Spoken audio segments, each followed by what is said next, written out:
welcome to Brain Balance Live, where we come together each week to discuss building strong connections with our neurodiverse children. And each week we go over new tools for your parenting tool belt. I am Jessica. I am a fellow parent and literacy advocate. And this is Heather Wells from the local Brain Balances near you in Texas. She is a therapist, a certified cognitive specialist, and National Autism Summit speaker. Hello, Heather. How are you this week? Hi, I'm doing well. I'm glad you made it through the hurricane relatively unscathed. Yes. Yeah, that's good. Well, that probably caused people some anxiety, which is what we're talking about this week. Yes, I'm so excited for this topic. Yes. And, a lot of times people hold on to anxiety because they misunderstand the anxiety itself. And I want to start by saying that not all anxiety is bad. Anxiety serves a purpose, as all of our emotions do. And it's about, is it toxic? Is it chronic? Do we know how to deal with it? Do we have maladaptive techniques to deal with fear? So let's go ahead and move on into the first slide. And if any of you have heard of the fight, flight, freeze response, and some experts now call it the fight, flight, freeze, fib response. We'll talk about that for a second, which I've done entire shows about why do my kids lie. But what we want is engagement, right? I am engaged enough. I am stimulated enough to be alert and engaged and attentive and connected to what's happening, but not so much that it's overwhelming where I need to flee or fight or I freeze, kind of get paralyzed. So engagement, this is when we're mindful, we're curious. Curious brains are learning brains. We're present in the moment. We don't need to escape into shopaholism or too much, passive scrolling on social media. We feel grounded. We are more connected to the needs of others. We're more empathetic in this stage.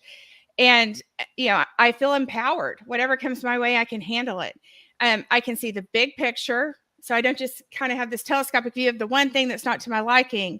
But then fight or flight response is where you start seeing worry, anxiety, rage, meltdowns, irritation, getting more frustrated with others, blaming other people. I didn't do it, or I did do the thing I didn't do. My boys, I had to remind myself of why they were doing this.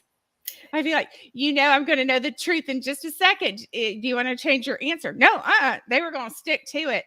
Because in that moment, they're in protection mode, not from me, but because of neurodevelopmental struggles. Mm-hmm. But this is where kids start getting overwhelmed, or adults, by the way, having a hard time keeping up with responsibilities. The world is chaotic, unfriendly.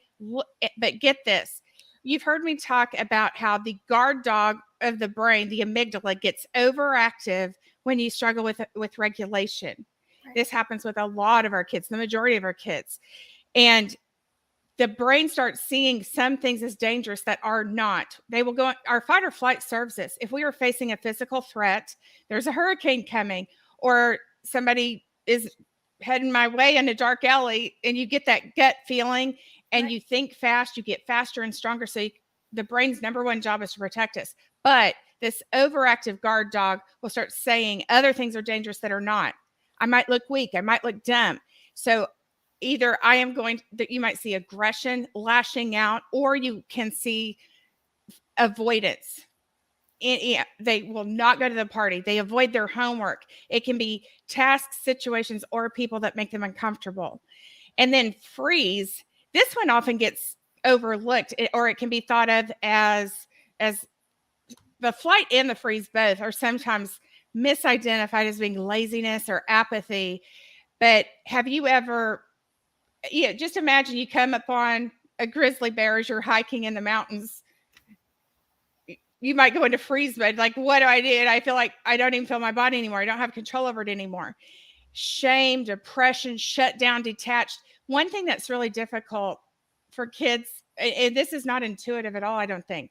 Sometimes adults or kids will beat themselves up because my actions are not aligning with what I thought I wanted to do. And what is wrong with me? And they can shame themselves, or if I want you to apply yourself, we might say things that are well-meaning, that actually are shaming because they're not doing it on purpose. Sometimes brain chemistry is impacted here, and it causes a response that is not aligned with what their intentions are. I'm buried under a huge load, can't get out. I'm alone in my despair. The world is empty, dark, and hopeless. I feel stuck in my thought patterns, ruts of thinking, emotions. I am stuck in this inaction. What is wrong with me? Why can't I just take one step? So this shows the body-brain connection. Oxygen, blood flow, glucose are pulled from our brain. We need all those things for our brains to operate properly, and they go into our muscles. Kids may not realize how aggressive they're being. And by the way, sensory processing issues are extremely tied to the fight or flight response. Kids can easily become overwhelmed or underwhelmed. I've done shows about how the sensory system impacts emotions and behavior. So toxic stress can be the cause or result of neurodevelopmental issues. For example, a teen with autism or ADHD, do they have anxiety about how they're going to be perceived because of the struggles they have? That would be secondary. Or just kids with neurodevelopmental struggles do face more trauma, statistically speaking. And that doesn't have to mean that the concept of adverse childhood experiences has greatly expanded. The pandemic was one. But shaming and bullying, there are so many other things that can get in the way here. So I put a chicken and egg here, like which came first, the chicken or the egg? What is the primary thing going on? And then are these emotions secondary to that?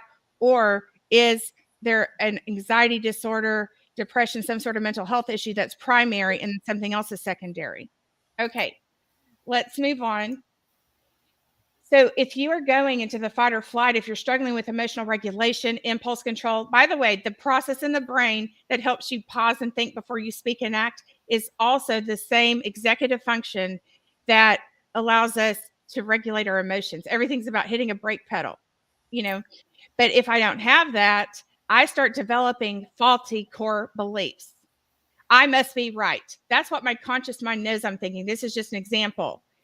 The fear with that conscious thought is if I'm wrong, I'm stupid. Anger, people think I'm dumb. Worthless. Maybe these are ones who shame themselves or have been shamed intentionally or unintentionally by others. With parents, it's unintentional, of course. Worthless. If I'm dumb, I'm worthless. Self-loathing, I'm a failure. Like that defines me. That is the label I have for myself. We never want to ascribe negative personality or character labels to neurodevelopmental struggles. Pride, I'm right. So what is the emotion? And then that tells you what my conscious mind knows I'm thinking. There's deeper stuff going on. Log these things. It's really important. So you got to learn to retrain thoughts. Thoughts lead to the emotion. We don't address the emotion, we address the thought patterns. Okay. Worry causes anxiety, fretting. I was put in charge of this conference. I'm not organized. What are they thinking? What are people going to think when I forget to make sure everybody has their slides or the, AV equipment doesn't work? And then it just spirals from there. Everyone is looking at me. I bet they're judging me. We've got to learn what's another way of thinking about this? What's a more useful thought? I don't know what they're thinking, but it's probably not about me. Regardless, I'm enough. We don't want to give kids positive affirmations that they don't believe. It's better if they come from themselves. That they will take, just like we did a praise show and we talked about how you say, good job all the time. It's very generic. What was good? I don't learn from that. Or what's wrong with me that you feel the need to pat my head and give me kudos when all I did was cover my mouth when I coughed, And so then they will start dismissing it or distrusting. They can even see that as dishonesty when the intent behind it usually is encouragement. So if there's like, I'm ugly, we don't, no, you're beautiful. Well, of course you're saying that. I appreciate it, but you're just saying that because you're my parent. And of course you think that. But what about, I love your smile. What's something you like about yourself? Find a more neutral or a more focused comment that they can believe. And then when we go from negative to neutral, we go to positive comments. We got to do the same thing with retraining our thoughts. And I've shown you logs before of writing down the negative thought and then replacing it with what you know to be true. And that is tedious. But the process of replacing it with what you intellectually know to be true, even if you don't feel it in that moment, does rewire the brain.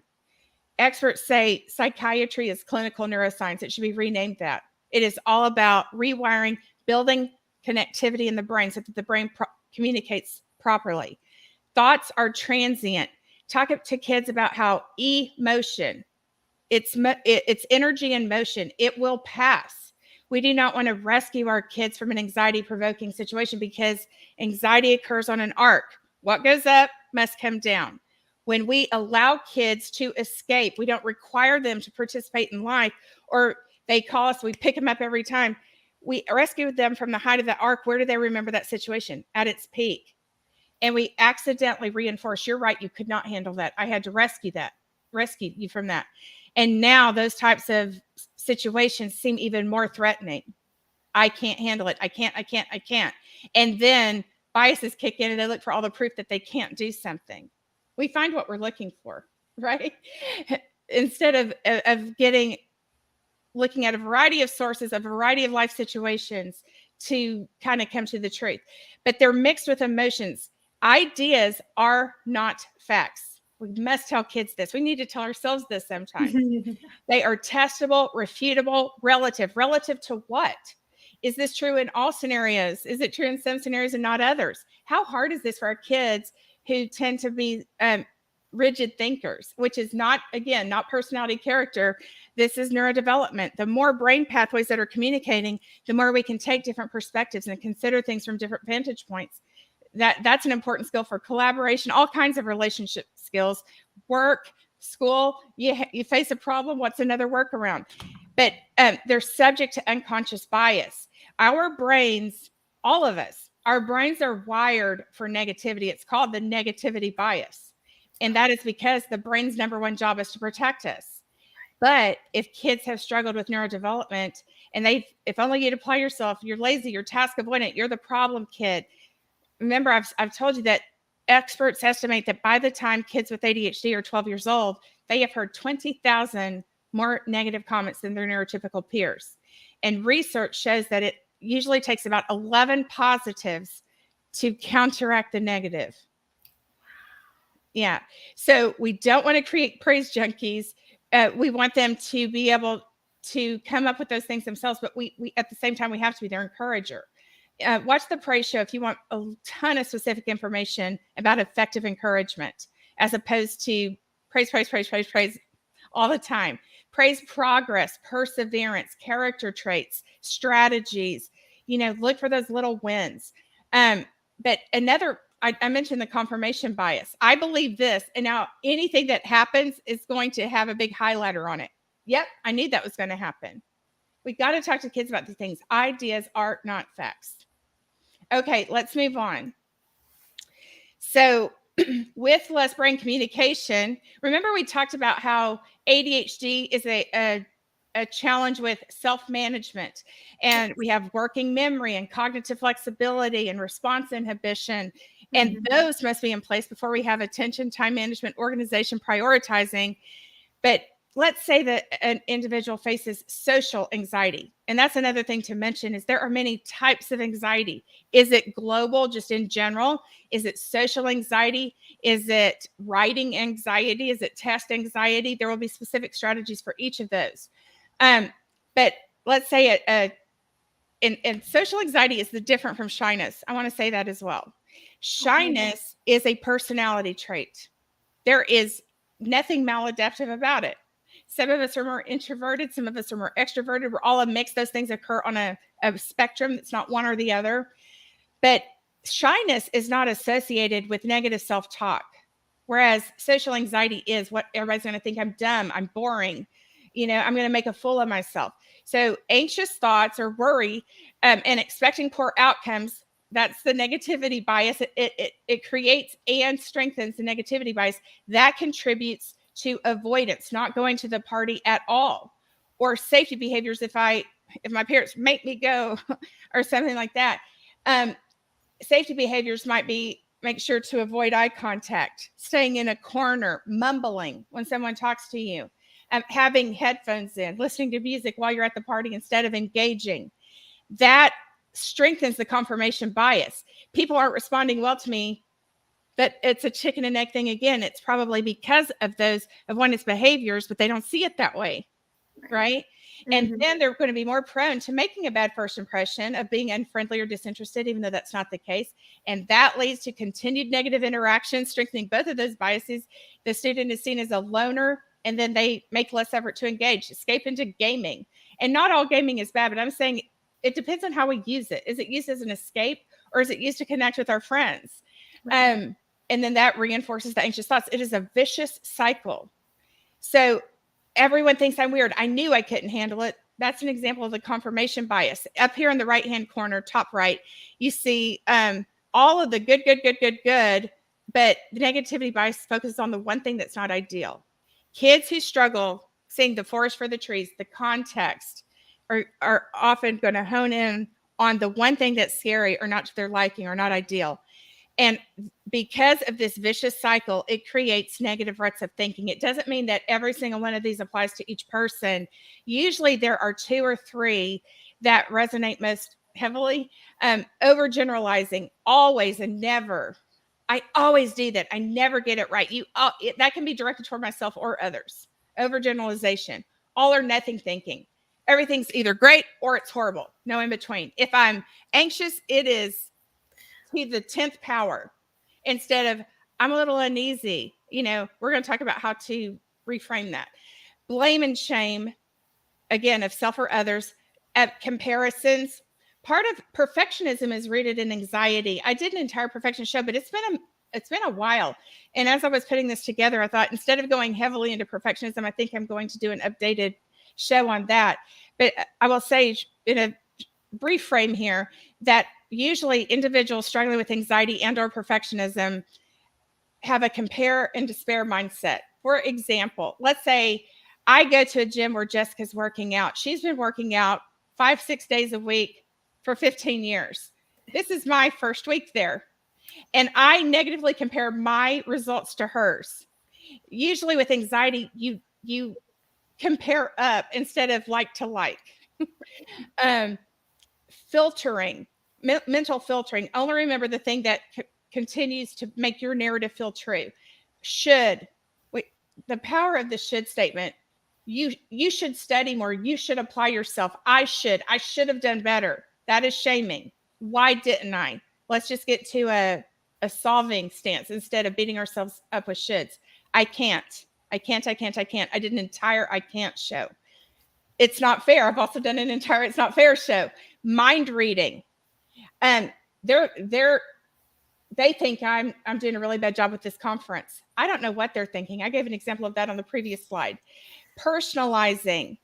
Like, we lost the game and it's all my fault. Or somebody says they don't like Hondas and I take that personally because I drive a Honda. They're putting me down. Do they even know I drive a Honda? They weren't referencing me. They have their own story for why they don't like Hondas. Fortune telling. I already know how this is going to turn out, so why even try? And catastrophizing, making a mountain out of a molehill. We don't tell kids they're doing that. We have to empathize. When we tell kids not to feel, it doesn't stop the feeling. It simply trains them. Or if we tell ourselves this. I think a lot of parents do this, about, oh, I got mad at my kid and I shouldn't have, the should thing, but that we have to empathize, but also help them put in perspective using logic after we empathize, after they feel understood, but neurodevelopmental issues in these cases, there is less brain communication. So, and the way working memory comes into place, I've talked to you before about how that's our mental sketch pad. It gets so taken up with big emotions or struggling harder to attend or struggling harder to turn in an assignment on time. I don't have room on that sketch pad to retrieve past successes. And negative outcomes leave a bigger neurological footprint than positive ones. Okay, let's move on. So, thoughts are not facts, and 95% of thoughts are automatic. We don't even know we're having them. We need to talk to kids about this. We often act based on subconscious thoughts and emotions. A lot of times, kids might think, I didn't go to the party because I'm anxious, but there might be another emotion of unworthiness beneath that they're unaware of. We think we act based on emotions. Oh, I lashed out at my husband because XYZ, I was frustrated over something else. But what else? Did you misinterpret something and think he was saying you were not doing a good job in a way that hurt your feelings of self-worth? Dig deeper. But use a thought log to pinpoint with specificity, granularity, your emotions, your thought patterns, and the triggers. So we've talked before about how kids need a variety of emotions. If I only know the word anxious or scared or terrified, anytime I feel anything within the realm of anxiety, it's going to feel like an 8, 9, 10 on a scale of 0 to 10. But if I know uncertain, what are some, talk about other words about excited, curious, sad might be, glum, little, disappointed, frustrated. Think about all the layers of emotions. Help kids come up with 3 words for what they might be feeling. Research shows how much it vastly enhances their understanding of emotions, but also the experience of the emotion itself. If I have an emotion that's a 5, my behaviors are going to be a 5 instead of a 10. It literally rewires how we respond to situations. But what are my patterns? Is it catastrophizing, all or nothing? It's not fair. Look back, think about to that previous page. What are the patterns? And I'm going to give you the perfect book later that helps overcome those patterns. But also think about things of, is it sensory? How much sensory engagement did I have? How much I've been around people? What have I eaten? How have I been sleeping? Make a log with a lot of columns so that the patterns will emerge. You may think you will uncover things by logging it. And it usually only takes a week or 2 to start seeing those patterns. Change your relationship with anxiety. Identify it as distinct from your identity. So sometimes I've had families even name it something, like, oh, this is Devin, and he's my friend to take with me. He's part of me, but he does not define me. Mm-hmm. And you can even write letters to anxiety. Thank you for looking out for me. Here's how you've helped me. And here are ways that you're not helping me so much. Speak to and reframe it. Curious instead of worried, excited instead of nervous. And parents know this.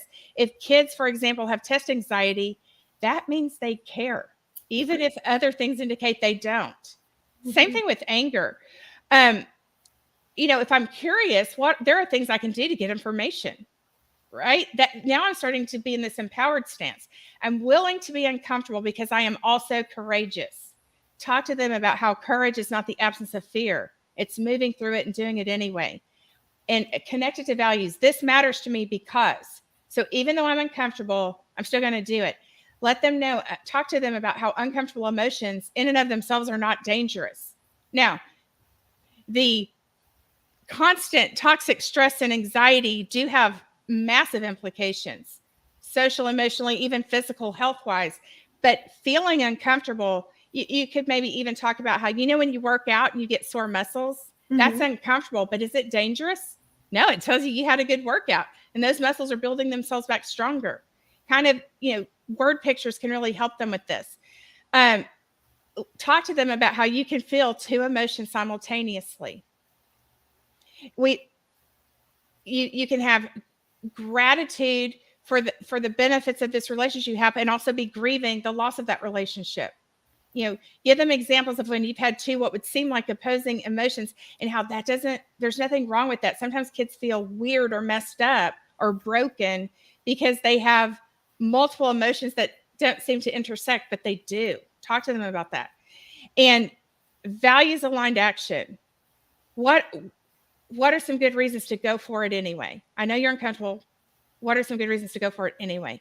And connect it to values. Recall strengths and successes, competency anchors. What have been things that worked for them in the past? Help them recall those. You might even have a physical box of those things or a log of those things. What helped you with this project? I remember you were anxious about that before it started too. Do you remember that? What are some strategies you used? How can we apply that to this scenario? Set small goals. Remember, 1 rung on a ladder is doable. Trying to climb look at the very top of the ladder seems like too much. What would you do if you were not anxious? Well, I would go to the slumber party. Okay, so maybe a goal is to go and just stay for 30 minutes. You're not going to spend the night. And it's with my parent. The next time I go, but my parent doesn't stay with me. Work on one rung on the ladder. Okay, let's move on. All right, anxiety and despair. Despair is really the absence of hope. And if I don't have hope, why try? But these are often the results of misunderstanding the anxiety itself or the whole concept of control or certainty. So a lot of our kids have difficulty with predictive skills. If Jessica and I are going to meet up for queso in 3 hours, you and I both approximately know what 3 hours feels like. Mm-hmm. So we can, okay, I'm going to get this done before this is what time I need to leave. We'll be there for a couple of hours. I'll get home at this time. That's when I'll do the laundry, start dinner. My day makes sense.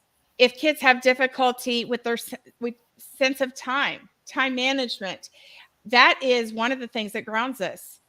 Right. I know you told me this is happening in 20 minutes, but I hear the words. I don't know what 20 minutes feels like. When, why? And then they might have anxiety when a curveball is thrown and something happens later than it was supposed to. So practice prediction skills. Do this when you're reading. What do you think is going to happen next? Or who do you think is going to eat the most turkey at Thanksgiving? Whatever it is, just make up things. Practice predicting. Practice making inferences with pictures. And you can even describe those as guesses for younger kids so that they start understanding what things are concrete and which things aren't, what we can predict. But what are some things we cannot predict? What are some things we can control? What are some things we cannot control? I can control my boundaries, my goal pursuit, my advocacy of self or others, the choices I make, my values. I can control my growth mindset, learning from mistakes, not thinking that makes me a failure. What are some things I can't control? Even having kids draw this just like this. And then on the outside of that bubble, things I cannot control. The weather, which history teacher I get, just have them name things, other people's choices, actions, values. Kids need to have a sense of control, but they also need to know that we can't control everything. Right. Sometimes overthinking and rumination and spinning in thought happens because I think if I think about if I think about it long enough, I can avoid making a decision because I'm going to get to a better and better solution. So it can be an avoidance tactic. But another thing is if I come up with a perfect solution, I will be in charge of everything and then I won't be anxious. That's faulty. So help kids get comfortable with the fact that there's a lot of things I can control, but there's always going to be things I can't. This has to be a very real conversation. There are things I can predict. Those predictions aren't always right, and that's okay. Here are things that I can pretty much never predict.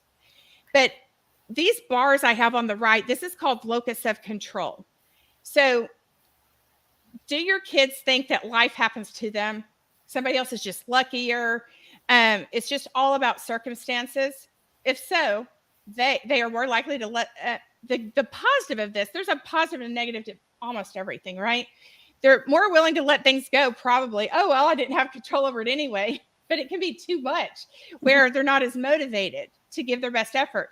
But these also, as bosses, aren't going to be controlling usually. However it flops, that's how it flops. But practice accountability. And I've given you lots of tips in the past about how to increase intrinsic motivation. Challenge your mindset. We want to always do that. Are your kids kind of 50-50 on it? It depends. It's some of both, which is the truth, right? But in general, the best outcomes are when we feel that we have more control than circumstances and just how life rolls. And this is tied to better physical and mental and emotional health, motivation, success in life. But a challenge here is to make sure you're not being controlling of others, and learning how to delegate. If you're an adult, delegate, let go of the uncontrollables, let go of self-blame. We lost the game and it's all my fault. So talk to kids about, have them color in maybe where they feel about how much they're in control and how much life and circumstances are, and get underneath why that is. Now, kids with neurodevelopmental struggles are in less control because they do not have those critical thinking skills to take charge on some things, but meet them where they are and help them grow from there. Okay, let's move on. So here are 3 L's for anxiety. Anxiety is a messenger telling us to rise to a challenge or seek support. How positive is that? And that is a very true definition of it. And whereas if it's sort of crippling anxiety, and I love these little boxes here, overvaluation of a threat and underestimation of coping ability. The threat feels this big. That's my perception of it, when in reality it's tiny. But it's really flip-flop, right? My ability to handle this is much larger than the potential threat. So even showing imagery like this can be very useful. But the 3 L's: listen. Anxiety is uncomfortable on purpose. It's so we'll listen to it. If it wasn't uncomfortable, we might not pay attention to it. But know this, that anxiety boosts our focus. It propels us to close the gap between where we are and where we want to be. What's making us uncomfortable? How do we bridge that gap? Leverage. Anxiety's intel channels energy toward purpose and goal pursuit. This enhances mood, attention, and learning. It transforms into courage when we leverage it. Yes. If you notice you're doing your thought log and I'm just spinning in what ifs, I'm overthinking, I'm ruminating, and I've already addressed the fact that it's not really anything tangible right now. Let it go. Slow down, immerse yourself in the present. Because the sensory system is so tied to emotions, stretch, walk, get out in nature. Name 5 things you can see, four things you can touch, 3 things you can smell, and so on. Just everything goes away. Kids need to understand that we need to live in the present. We glance in the rearview mirror to remind us of the lessons learned and apply them.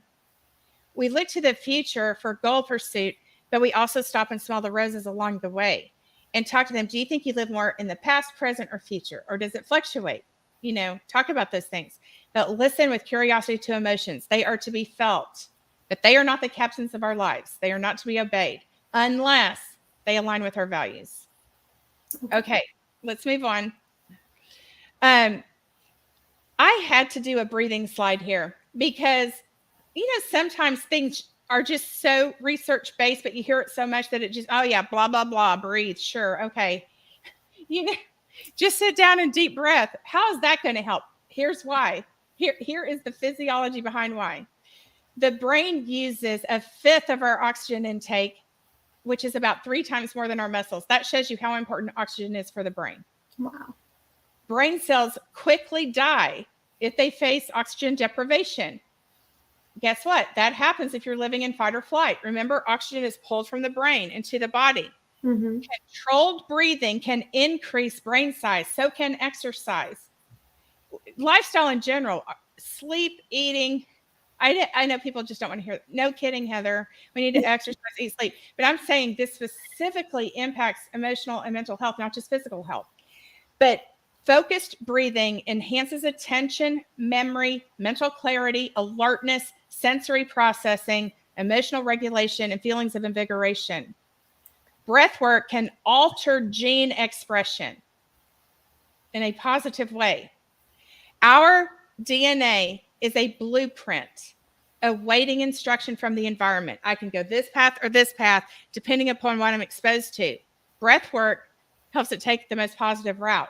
By the way, anxiety, research shows that at most, anxiety is about 30% heritable. It is much, much, much more about experiences and what we've learned behaviors, which also means we can unlearn it. But some other ways it impacts DNA positively. It improves immune function, insulin regulation, energy metabolism, stress responses. Emotional stimuli, thought processes, and mental effort affect breathing rate, and this impacts our bodies. So Dr. John, I just love this quote. Happier thoughts lead to happier biochemistry and a healthier body. The body-brain connection is undeniable. Those messages go both ways. It's not just the brain telling the body what to do. The body feeds the brain also. Because our thoughts and emotions are continually reassembling, reorganizing, and recreating our bodies. So lifestyle matters, and deep breaths. And deep breaths means abdominal breathing. Have kids, maybe put their hands on their stomach and tell them when they breathe in, their hands should go out, and when they breathe out, it should go in. Not shoulder breathing, not chest breathing, deep breathing, and slow, and hold it. And maybe they could have a mantra that they believe that they repeat to themselves. But okay, let's move on. More strategies. Now, when we're talking about clutter, yes, we want to clean out physical clutter, but what about mental clutter? What can you simplify? What can you let go of? I do this just because. I did this because I was afraid of what people would think about me if I said no to this. What can you say no to? Simplify your routine. Multitasking is pretty much a farce unless it's something super muscle memory based or like a fidget device. But monotask, close out extra tabs, turn off phone notifications, focus on one thing at a time. That's great for anxiety reduction. Do a brain dump. If you have things just swirling around and you need to be working on something else, write it down. Know that it's there for you later as your sort of security blanket until we work through this. And then that can free your mind. And routines, start off the morning. Make sure that mornings aren't rushed. Make sure there's time for stretching, connection, things you're excited, looking forward to today. Have a predictable visual calendar routine. Replace instead of deny thoughts. Jessica, if I say, don't think about an elephant, what's going to pop in your head? An elephant. So instead of telling ourselves not to think something, we need to replace it with something more productive. That could be negating that anxious thought, or it could just be thinking of something positive, like, oh, I have to see Sally today and we got into a fight. Wow, I had a good time with Jessica yesterday and I get to see her today also. Okay. Rephrase desired outcomes. For a middle schooler, maybe it's like, I want to be popular. I mean, let's talk about popularity a different time and what that really means. But I want to go to this party and talk to one new person. Track worry versus outcome. In other words, if you're struggling with worry, one technique that is research-based, all of these are research-based by lots of research. Write down the worry and then reflect back on it later. And how often is the outcome as bad as what you thought it was going to be? That alone often lets it go. Connect to the present without using it for escape. Here's one thing I want to say. If you see kids getting anxious, we're immediately going to meditate right now. There's a time and a place. We just talked about breath work and all the lifestyle. But if we try to hurry up and pull our kids out of anxiety, that teaches the brain that it is not okay to feel anxious. So that is a bigger threat. And so then that creates more anxiety. So teach them to do these things as a lifestyle and when to use them without telling them that it replaces the anxiety. The anxiety is useful. And it's how we deal with it that matters. The 6-second pause. Now, if you have kids that when they get anxious become aggressive or lash out, if you see your kids escalating, hurry up, try to switch their brain for 6 seconds. So the difference between feeling anxiety is fine, but if it is impacting relationships, the 6-second pause is really great. Have them do something that involves no emotion. Naming state capitals, counting by sevens, naming every Christmas song they can think of, whatever you want to do. That is enough time for the brain to get out of knee-jerk response into the logical brain and to calm the emotion. You have to catch it in time. But also teaching kids to pause and relish small moments throughout the day. This really gets out of that all or nothing thinking. Small successes, progress, how beautiful those flowers smelled, the cast in the sky after the rain. Make a point to even if you're noticing them, say them out loud in front of your kids so that we learn to pause. Generate alternate interpretations. And this goes back to, I'm not the only reason we lost the game. Now, if kids don't take responsibility, we need to teach them accountability. But if they blame everything's, I'm not likable, nobody likes me, I'm the reason we lost the game. Well, it was also raining, so we had extra fumbles. Another player was out sick. Or did they really say that because they know I own a Honda? No. Oh yeah, I remember their dad bought a Honda and it was a lemon. That's why he said it. Sometimes blocking off 30 minutes to fret. Okay, you're struggling with worry. I'm going to give myself 30 minutes to worry. And as soon as that 30 minutes is over, I'm cutting it off. I'm going to start replacing those thoughts. What starts happening is kids no longer even feel the need for that 30 minutes. They're learning to turn it off. Well, then I can do it more consistently without needing those, or writing things down and then ripping it up. All kinds of mental imagery is really good. Picturing worries or memories or that they don't want to think about right now, or picturing those worries, putting them on a leaf and they're floating down a stream, or popping bubbles. This is really good with little kids. Name a worry, blow a bubble, pop. That worry's gone. This is evidence-based. Talk about shame. Let kids know that normalize emotions, and don't call it a negative emotion. Talk about comfortable versus uncomfortable emotions. Another way we unintentionally shame is it's going to be okay. Don't worry about it. We are invalidating when we think we're comforting. That doesn't help me feel better right now, and it makes me think it's not okay to feel, and it's not safe to tell you how I'm feeling. Discuss people pleasing and the myth of perfection. Nobody's perfect. People pleasing. Are your kids people pleasers? If so, that there's something underlying that usually there's a sense of unworthiness. I'm not good enough, so I'm going to earn approval. Of course you love them unconditionally. Do they know that, or do they misperceive you wanting them to get better grades as you're only going to love me if I get a better grade? And nobody would say that to their kids, but are they misinterpreting those things? And I've done an entire people pleasing show.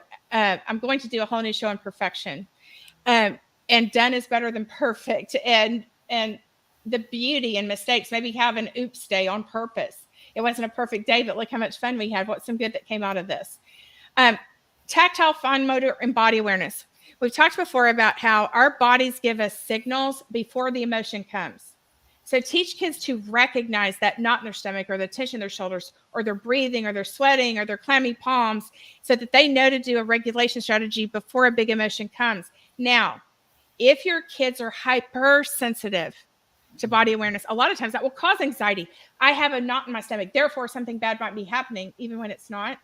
So teach them to ask themselves, could this sensation be physical? There isn't a danger. What are some points that would make me believe that?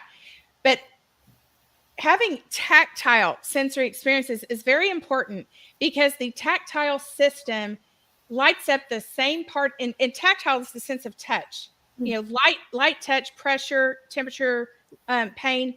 That lights up the same part of the brain as emotional pain. It lights up the same part of the brain as physical. If I see Jessica fall down, I know what that feels like, and I also empathize and feel for her. That is the same part of the brain. So when you grow the tactile sense, you are growing empathy, you are growing pain tolerance, and that kind of thing. Fine motor tasks are very regulating. There is so much precision and mindfulness involved, and there's a repetitiveness. You're getting a sensory motor experience. So do fine motor tasks. Draw a picture. Sometimes when kids can't find and by the way, we have cranial nerves wired together for our mouths and our fingers, because both of those are small motor movements. So sometimes the process of writing or drawing gets the mouth going. So if they've been shutting down, have a parent-child journal. If there are things that are too hard to say face-to-face, you can have a conversation back and forth. You can share a quote of the week and what it means to you. What does it mean to you? Or just something I'm struggling with, and then you respond, and then that starts opening up the verbal communication. Rate days and feelings. How is your day on a scale of 0 to 5, and why? And they try to stay away from the 0s and 5s. The whole family does it, and it starts teaching kids. The brain learns to hold positive and negative at the same time. I can have this frustrating thing happen, but also this good thing happen, and I can feel mixed emotions and have a whole sort of rainbow of things going on at the same time. What made you feel excited today, loved, understood, scared? Go through different emotions. Talk about worry versus anxiety. Those are not the same thing. Worry is the thought process. They're going to think I'm dumb. That leads to the emotion of anxiety. You take care of those ruts of thinking, those swirling, ruminating thoughts, anxiety goes down. And talk here's another important thing to know. Often what causes the initial anxiety is not the maintaining cause of it. Now, neurodevelopment is a cause of anxiety, a huge cause of anxiety. Absolutely. Neurodevelopmental issues. But if you're sitting there and let's say when you were 7 years old, your parents divorced and you started having anxiety at that point, if you are still having anxiety today, it doesn't mean that event in life, that is a significant event. But the maintaining causes of anxiety are our habits and our thought patterns, not the event that happened 30 years ago. So what can you do to change those maintaining causes? Okay. And take a screenshot of these if you want. I have shown you these books before, but the reason I wanted to put them up, a lot of these help with emotional intelligence. And I am not associated with Free Spirit. All of these happen to be Free Spirit books. Holiday Fun is the code for 25% off purchases through 11/28. I know the holidays are coming up. I will not get a dime from this. I am not associated with them. I love their materials. And I wanted to share this if you're looking for stocking stuffers, because I know that stuff's coming up. But on the next page, Conquer Negative Thinking for Teens. That is one of the best books I have ever seen of all time. I have used it extensively over the years with tweens and teens. It helps you identify the thought pattern and gives very real activities to work through to overcome them. So the Headspace app for meditation, to reduce stress, enhance focus and sleep. iGetItApps.com is excellent. It has social stories. Social stories are like dress rehearsals when you're facing anxiety-provoking situations. A lot of individuals on the spectrum use these, but these are good for anyone struggling with anxiety. And they have specific social stories for holidays that you can tweak and make your own. And they also have visual schedules on there. The Anxiety and Depression Workbook for Teens. This is really it's sort of cognitive behavioral therapy in a book. And it also has mindfulness exercises and worksheets to help kids connect, bounce back from setbacks, try new things. Helping Your Anxious Child, a step-by-step guide for parents. There's a 3rd edition out now. So if you don't have this book, I don't have the latest version yet. This one just came out, but it has a downloadable workbook for parents and an illustrated activity guide for kids. So it's a great way to connect, and you both kind of have the things you do and you come together on it. The Emotionally Exhausted Woman, Why You're Feeling Depleted and How to Get What You Need. And this is great if you, I had never been part of a book club. Was it called a book club? Mm-hmm. I did that one time and it was amazing. I was new to a city and like, this is a way to meet my neighbors. Yeah. But they have a specific guide if women want to get together, because we're talking about toxic stress and anxiety today, but related topics that I've touched on before are burnout, and things like that. If there are mental health emergencies, dial 988. That will get you to the closest crisis center. There's geolocation service, and that is available all over the country. But talk about quotes of the week. Even if you're not going to read books, I hope you do, because neuroplasticity means that just as we can learn to play a musical instrument or a sport, we can rewire and relearn how we deal with emotions. That is why psychiatry is clinical neuroscience. The reason my life has wandered to nowhere is the focus of the moment has dictated the destination of my life, instead of the destination of my life dictating the focus of the moment. Come up with quotes, and what does that mean to you? What does it mean to me? And maybe build off of that as a starting point, if nothing else. Okay. Well, thank you so much, Heather. Today was full of so many wonderful strategies, and even myself, I do struggle with anxiety at times. So it was very helpful for me as an adult, as well as what my children may be going through. So I so appreciate the topic today. As you can see, all of the contact information for the local brain balance centers near you are on the screen, and you can always contact Heather through all of this information, and also sign up for the newsletter. It is fabulous, so don't miss out on that. Any last words, Heather? No, that is it. Next week, I think we're going to do a replay on a gratitude show I did a while back. So I will, in advance, wish everyone a happy Thanksgiving holiday time with your friends and your family. And there was a comment that I thought we would show real quick. Stacy just said that this was what she needed today, and she couldn't stay. So I just wanted to let everyone know that there will always be a replay available. So if you couldn't stay for the whole show, you can always come back and watch all the past shows. So I thought that was a great comment to share with everyone. Oh, thank you for sharing, Stacy, very much. And if you have any individual questions working with your daughter, feel free to reach out. Thank you, everyone, and have a great holiday next week.